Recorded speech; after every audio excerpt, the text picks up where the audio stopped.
gentlemen, we are approaching our station at the entrance to Main Street, USA, gateway to the 7 theme lands of the Magic Kingdom. As you approach the entrance, please keep your party together and have your tickets ready. Broadcasting live from 38 Studios in Providence, this is the Go Ask Mickey podcast, helping you with the tips, tricks, and the tools needed to save you time and money on your next Disney vacation. If you have any questions, comments, or suggestions, send them to goaskmickey@gmail.com.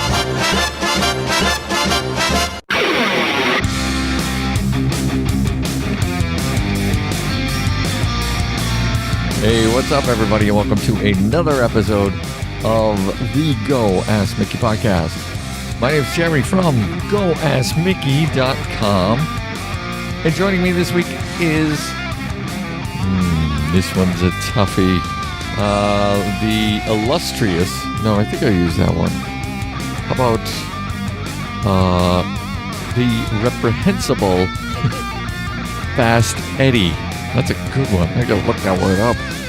On this week's show, we are discussing the many shows at Magic Kingdom. There are many shows. I've never seen a whole bunch of them. We're gonna get into that, what they are and when they are, a little bit later on. First, let's head on over and see what's going on around the world.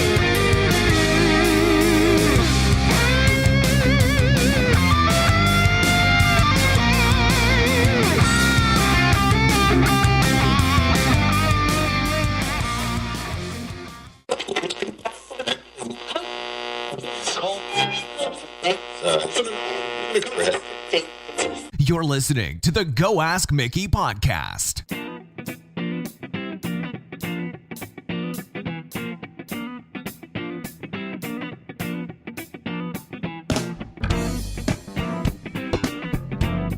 Okay, this is what is going on this week around the world.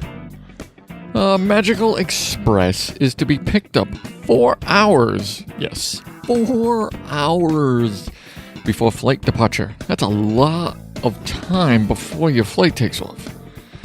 Apparently, the saddest bus trip in all of history, the trip back to the airport via Disney's Magical Express will begin sooner than usual, effective today, as guests will be picked up 4 hours before their flight departure time.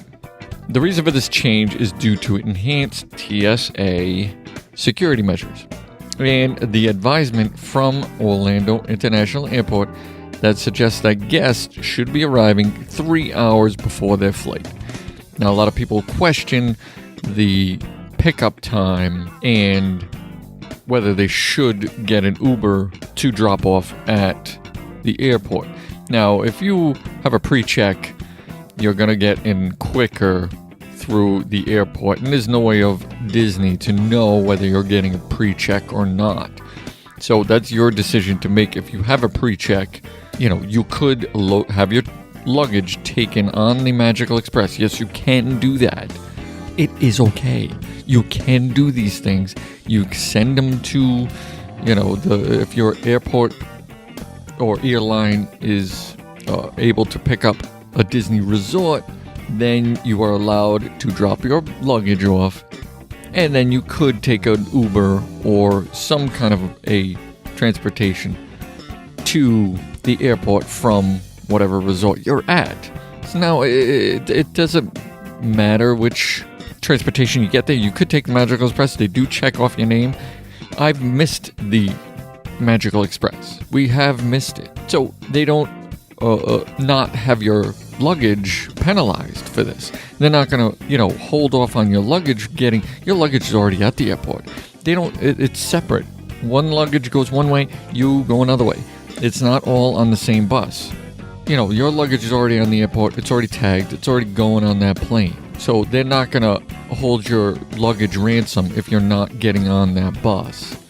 So a lot of people question that, and it's your choice. I've missed it, and they've put us on another bus just an hour later, and it was a rush. We were close to missing a flight, but we went 2 hours. 3 hours is a good comfy zone, but 4 hours is kind of crazy. And if you have a pre-check, then there's no need for you to be there 4 hours in advance. So a lot of people are questioning whether to take a taxi, Uber, whatever. So I say go ahead, but it's at your own risk. You could risk missing the flight. So I would suggest 3 hours if you're going to do something like that. But, but the 4 hours is Disney's way of guaranteeing that you're not going to miss that flight. So when you get home or your experience, you're leaving from Disney isn't a bad one. They're making sure that you get on that plane and you get home and you have a good experience getting home.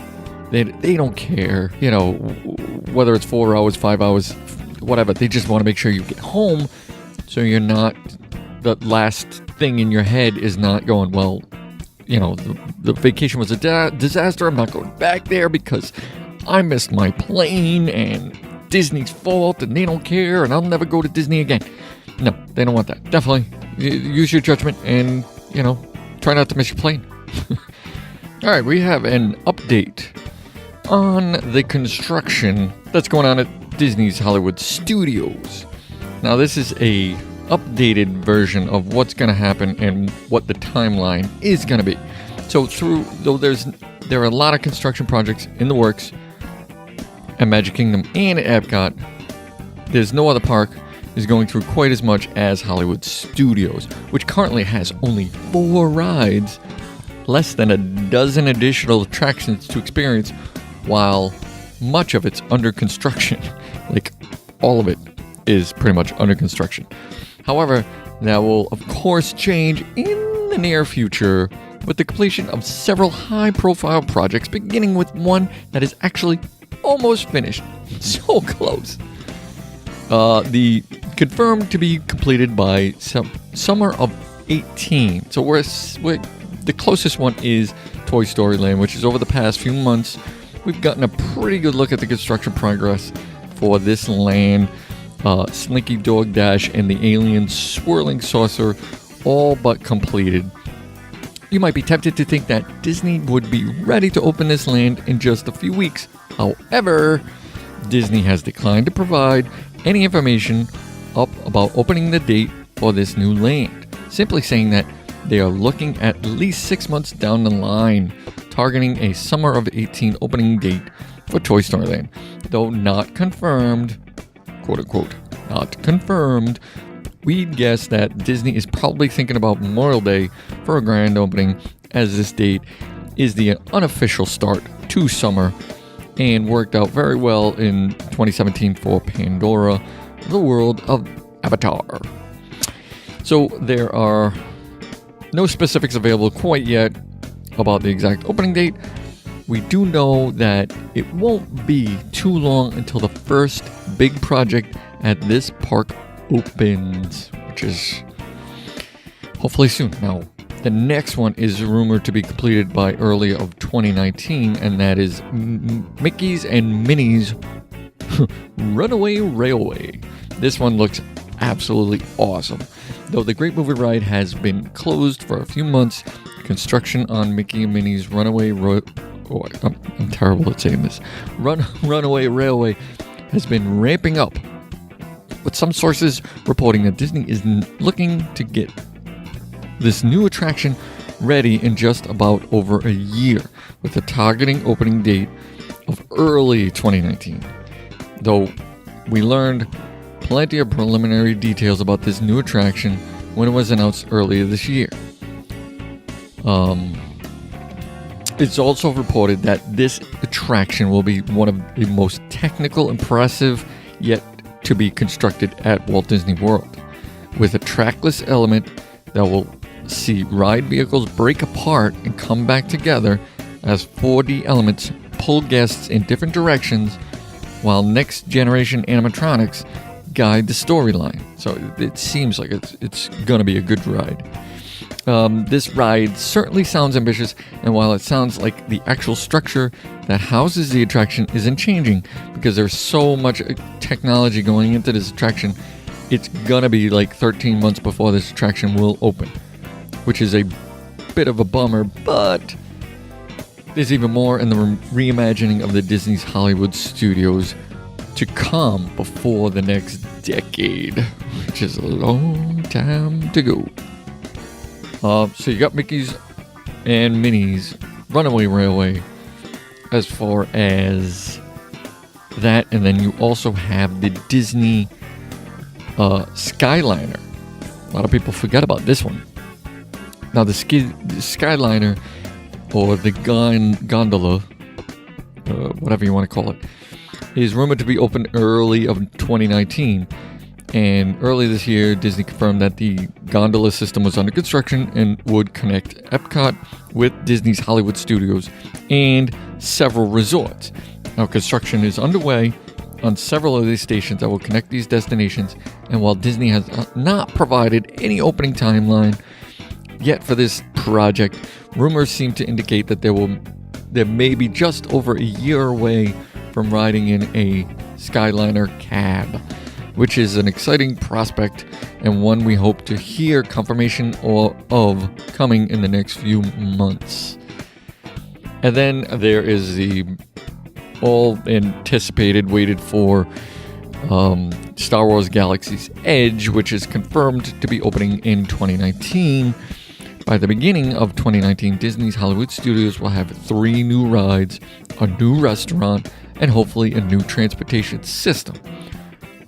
All before the Star Wars Galaxy's Edge. However, the real game changer for this park will be the Star Wars Galaxy's Edge, and even though construction has been underway on this massive area for more than a year now, it still won't be open for at least another year and a half before guests can walk through this new land, which has recently been confirmed to be on the planet Batuu, thanks to the most recent Star Wars Tours update. And of course, though, we have still quite a long time to wait before Star Wars Land opens. They're targeting, I think, somewhere in the holiday of 2019. So you're talking the end of 2019. This land will, of course, have plenty for guests to do, with 2 rides, 2 restaurants, and several interactive character experiences that have yet to be detailed available for Star Wars fans to check out. Though construction on this land is visible from almost everywhere in the park at this point, there is still quite a bit of work to be done on this project, and while we're excited to check out everything that Star Wars Galaxies has to offer, it is looking increasingly like guests who visit Disneyland Park will see their opening of Star Wars Land first, with Hollywood Studios in Florida opening up their latest version several months later. So it looks like Disneyland gets it first, Walt Disney World gets it second, and it's going to be crowded. Let me just tell you that right off. So we're all waiting for that in Hollywood Studios, and that looks to be it for this week as far as the news. And right now we're going to get back into talking about the shows, all the many shows which I was unaware of until I started doing this, the many shows of Magic Kingdom. And we're going to get into that right after this. We'll be back in 2 and 2. For all of us here at News Center 4, I'm Ron Burgundy. You stay classy, San Diego.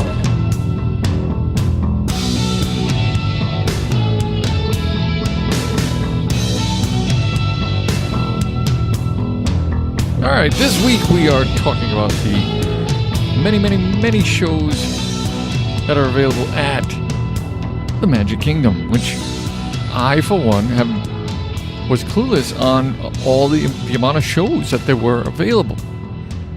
So I did a little bit of research, found certain shows that I've never heard of and never seen, and seemed very interesting to keep finding more and more of these shows that were available just at the Magic Kingdom.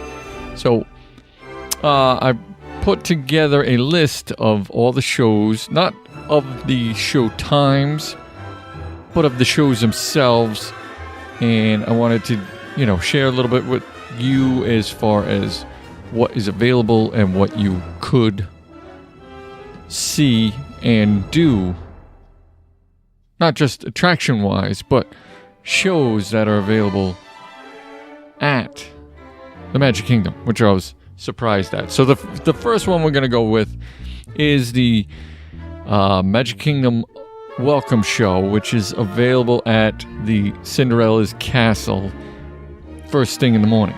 Now, this is a 5-minute show. There's no seating, there's no fast pass. It's just you stand at the castle at the hub and you wait. This is a newer show because they used to do the rope drop show or the opening show, which was outside of the park. And they've skipped that, they've redone that, and they've added it now to the Cinderella Castle Welcome Show. So that is available, and it's just a cast of characters as they welcome you to the Magic Kingdom with a celebration of music and dance. So that's like a 5-minute show, and then you can run your butts off to whatever ride you want. Then we have the Main Street Philharmonic, which is Main Street or at They do either at Main Street or at Storybook Circus. Now, this is a 15-minute show. There's no seating. There's no fast pass. And this is the Main Street Philharmonic. Is a John Philip Sousa marching band that plays a mixture of turn-of-the-century songs and Disney classics. So they're doing 2 different variations of stuff. In the mornings, they can be found in Storybook Circus, and later they are found marching down Main Street. They can sometimes be seen performing at the daily 5 o'clock flag retreat, which brings me to the next one, which is the flag retreat itself. That is at Town Square at the flagpole. This is every day. It's a 10-minute show. No seating, no fast pass, and it is a flag retreat that is a daily tradition at Walt Disney World that involves music and the presentation of the United States flag to an actual veteran who then parades the flag proudly down Main Street. Now, this person gets to keep the flag and is picked daily throughout the park. So every day there's a veteran that is picked at random, I guess, and they use that veteran to do the flag retreat, and they get to keep that flag for the day, which is an awesome treat for any veteran, especially at Walt Disney World. So we get that, and then we also have over on Main Street is the Main Street Trolley Show, which is a 20-minute show in 5-minute segments. So there's 4 of them. There's no seating, there's no fast passes, and this is the Main Street Trolley Party. Is a classic style song and dance mini show that makes 4 stops along Main Street and Town Square. It begins in front of Casey's Corner and it makes its way down the street, making the final stop at Town Square, where the dancers spread out around the train station and they dance. What else we got? We got Mickey's Royal Friendship Fair, which is a 22-minute show, and that's at Cinderella's Castle Stage. That's no seats, no fast passes, and this is a live show that is a great deal of fun, but very hot in the afternoons because you're out in the sun. Mickey and friends offer their guests a joyous Renaissance-style fair, and they have invited Princess Tiana and Naveen, Rapunzel and Flynn and Olaf, Anna and Elsa, sounds like everybody, to share in the celebration. Highlights include the tap dancing fun and the Vikings of the Snuggly Duckling. So that sounds like a fun time. Alright, what else do we got? We have Captain Jack's Pirate Tutorial, which consists of a 20-minute show in Adventureland, and this is across from the Pirates ride itself. There is limited seats. There's a wall area where guests can sit, or they can sit on the ground. There is no fast pass, and it is the Pirate Tutorial. Is a great little introduction to pirating with a very witty comic twist. The captain's mate, Mac, assists, and Jack demonstrates the ways of a pirate and enlists children randomly from the audience to challenge Jack in faux sword fighting. Kids like this. This is a good thing for little guys. After some foam sword play, Jack teaches those kids and several others the pirate oath and swears them to a life of servitude aboard his boat. Ship. Whatever. He will finish with a rousing rendition of Yo-Ho, and you can just walk right up just before the show starts. And it is in the sun, so definitely go in the morning because it gets hot. It's a good show for the kids. Kids like that stuff. All right, we're going to take a quick little break and come back in 2 minutes, 2 seconds with the many shows. There's quite a few of them. Many shows of the Magic Kingdom. We'll be right back after this. Bud Light presents Real Men of Genius. Real men of genius. Today we salute you, Mr. Fancy Coffee Shop Coffee Pourer. Mr. Fancy Coffee Shop Coffee Pourer. What do you do with a master's degree in art history? You get a nose ring and pour coffee for a living. Pour it on now. Why is it called a latte? Maybe because it costs a latte, and it takes a latte time to make. A whole lot of latte. Someone ordered a cappuccino? Step aside. Let the man who works the milk foamer take over. Step aside. Sure, you charge $5 for a cup of coffee. It's putting that tip jar out that takes real guts. Yeah. So crack open an ice cold Bud Light, guru of the ground roast. It's not the caffeine that gives us the buzz. It's you. Mr. Fancy Coffee Shop Coffee Pourer. Bud Light Beer, Anheuser-Busch, Fort Collins, Colorado.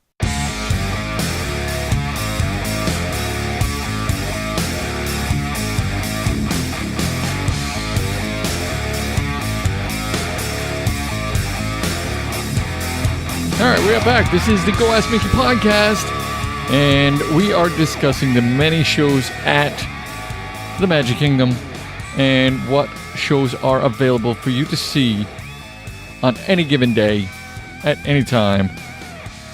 Well, not any time, but at any given day. All right, we left off with the pirates, Captain Jack's pirate tutorial. We're gonna head over to Casey's Corner, and they have a piano player over on Main Street. Casey's Corner, the quick serve, and that's a 20-minute show.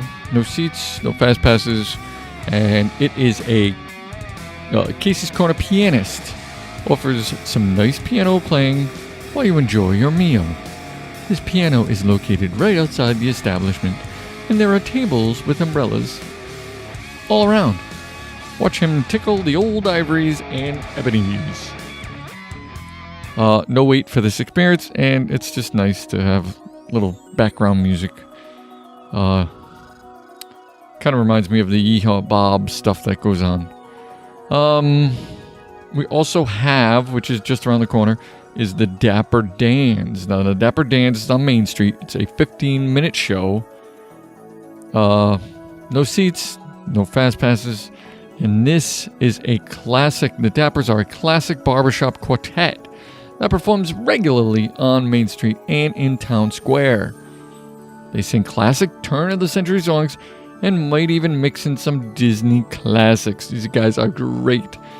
They can be seen performing daily at the 5 o'clock flag retreat.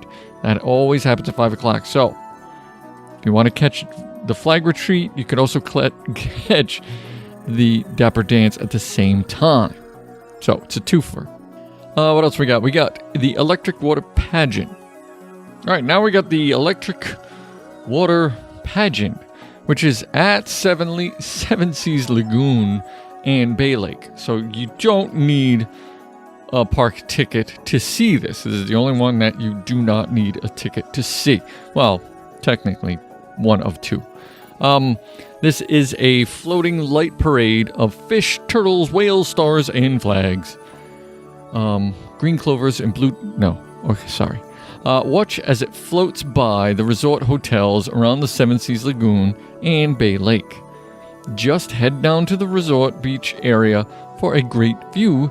It passes by the Poly at 9, Grand Floridian at 9:15, Wilderness Lodge at 9:30, Fort Wilderness 9:45, Contemporary at 10:10, and back at the Magic Kingdom at 10:25.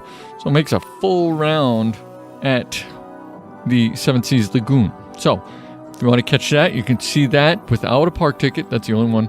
And check that out. The next one is the Festival of Fantasy Parade. This is at Frontierland all the way to Main Street. So it does the whole track from Frontierland to Main Street. This is a 15-minute show, and some places have benches, and you actually can get a fast pass for this. I don't know why, but you could. So this parade begins at Frontierland and ends on Main Street. There's a fast pass viewing area is located in Town Square at the flagpole. So you can get a fast pass and hang out there. Or you can just hang out there and wait for the parade. This is a tribute to fun, featuring nearly 100 performers telling popular children's films, classic characters highlighted in the parade floats, and some of which measure up to 26 feet tall and 90 feet long. They have a huge dragon, which is so awesome. They just updated this whole thing a couple of years ago. Definitely do not want to miss this one. And this is at Frontier to Main Street. So check that out. I think that is the majority. Oh, yes. Okay. We got the Move It, Shake It Street Party, which is at Cinderella's Castle Hub. That is a 35-minute show. No seats, no fast passes. And this is a Move It, Shake It. Is a fantastic opportunity to dance with some of your favorite characters. The floats parade up to Main Street, circle the hub area, and then stop in front of the castle for a 15-minute dance celebration. The characters step off the floats and come down to join you in the street, along with the Disney's talented dancers and stilt walkers, which are really cool. Children love this high-energy opportunity. It's very hands-on, and you get to hang out with your favorite character. That is over at the hub, and it starts, what did they say? Up Main Street. So it ends at the hub. Okay, sorry. Ends at the castle. Good show. Good show for the kids. And what do we got? Once Upon a Time, which is a 10-minute show.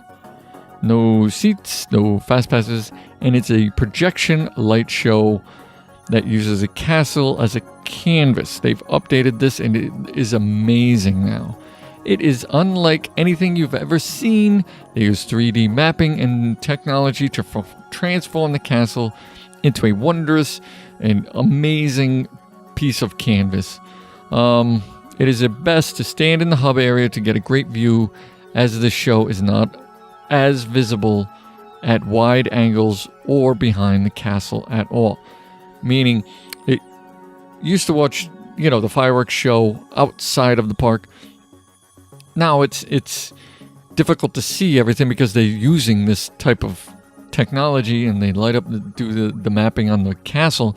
So if you're not standing in front of it, you're not getting the full effect. A lot of the problems with the dessert parties is that they're off to the side, and you don't get a full-on view of the castle, which takes away from some of this technology that you're missing. You're not getting a good view, and you're paying big bucks to get a good view. So that's one of the complaints from those dessert parties. What else we got? We got the biggest show, which is Happily Ever After. Used to be Wishes. It's a 12-minute show, and it is a fireworks show spectacular above the skies of Magic Kingdom. The story, Power of Wishes, it used to be, but you could still watch Tinkerbell fly, and they've updated this. You could see it from the castle to Tomorrowland. Tinkerbell takes off weather permitting. And the best place to see this is probably around the hub, right around Casey's Corner. You could see it from the kind of the back over to the sides, but the best view is going to be up the hub area. So there is a fast pass viewing area. Well, there used to be a fast pass viewing area on the Main Street Gardens. Now it is a designated dessert party area. There's also, I still think they have this, is a Kiss Goodnight, which is a 1 to 2 minute show, and it's very, very late at the end of the night. It is at Cinderella's Castle, 20 minutes after the park closes. So this is after they close the park. The nightly Kiss Goodnight is performed, in which Roy Disney dedicated speech for the Magic Kingdom is played all over the park alongside classic Disney music, which changes with the vivid colors of the castle. It's a nice little treat. A lot of people don't see it because they're already gone. So definitely you might want to stick around, do a little shopping before you can take off, and you might miss this little extra snippet at the end. I believe that is it for the shows. If I miss any, let me know, because there's so many that I was surprised that they had so many. I was unaware of that. And then there's also the characters, which I didn't want to get into because Kenny the Pirate over at kennythepirate.com is the big character finder guy. And if you ever get a chance to check out his website, head over there to see what time. He has a whole thing covered with characters, what time the characters come out, how long they're out for, and where to locate them. And he updates this constantly, so he's got that nailed down. So the characters, which is a whole nother episode in itself. So if you want to check those out and check the characters, go to his website. Other than that, this is it for this show. We'll be right back to close it out in 2 minutes, 2 seconds. Be right back. See, I suffer from short-term memory loss. Short-term memory loss? I don't believe this. No, it's true. I forget things almost instantly. It runs in my family. Well, I mean, at least I think it does. Where are they?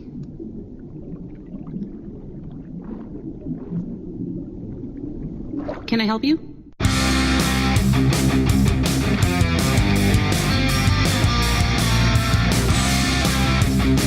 All right, that is it for this week's show. Thanks for tuning in and listening to another episode. If you could, subscribe to us on iTunes, like us on Facebook, and check us out on Twitter. I also want to mention that we'll be doing a listener question show coming up in a few weeks. Send us your questions and we'll answer them on the show. You can send them on over to goaskmickey@gmail.com and help us grow the Disney Nation by sharing the show. And until next time, Disney Nation, rock on. Head on over to goaskmickey.com or check us out on Facebook or leave us a review on iTunes.